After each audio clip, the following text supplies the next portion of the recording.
Bunso? Kuya? Bunso? Anong nangyari sa'yo? Bakit ang dami mong pasa? Sinasaktan ka ba nila dito? Sabihin mo sa akin, huwag ka matakot. Angelo, nasan ka ba? Bilang mo ako ng sigarilyo. Dito ka lang.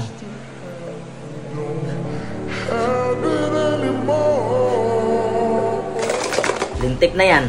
Asan ba dito yung lighter ko? Tay. Oh, Marvin. Ba't wala ka namang sabi na darating ka? Eh di sana nasundo ka namin. Bakit ang daming pasa ni Angelo? Ha? Anong pasa? Sagutin niyo ako, bakit ang daming pasa ni Angelo? Teka. Huminahon ka nga. Siyempre dinidisiplina ko. Eh pasaway ang kapatid mo eh. Tsaka hoy, kakarating mo lang dito ha. Huwag mo ako sisigawan. Kung alam ko lang nasasaktan niyo yung kapatid ko, dapat sinama ko na lang siya sa ibang bansa. Ano kang klaseng ama? Kaya pala sa tuwing tumatawag ako, binababaan niyo ako.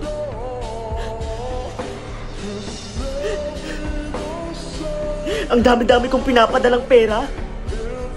Pero bakit hanggang ngayon ganito pa rin yung bahay? Alam niyo na may sakit yung kapatid ko. Pero hindi niyo siya pinapa-check up. Sinasaktan niyo pa? Ano kayong klaseng ama? Sandali, pag-usapan naman natin to. Kukunin ko na yung kapatid ko. Isasama ko na siya sa ibang bansa. Aba, ano bang pinagmamalaki mo ngayon, ha? Sige, lakad. Lumayas kayo sa pamamahay ko. Okay lang. Okay lang, tay. Mas mabuti pang wala kami kinikilalang ama. Angelo, tara na. Ayusin mo na yung mga damit mo. Aalis na tayo dito.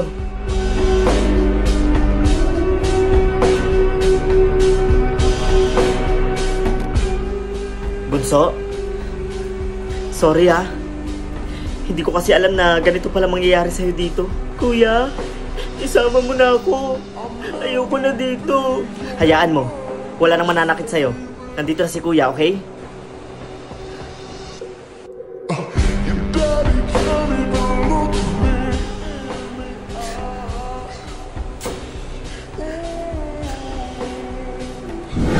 Mas mabuti pang wala kami kinikilalang ama.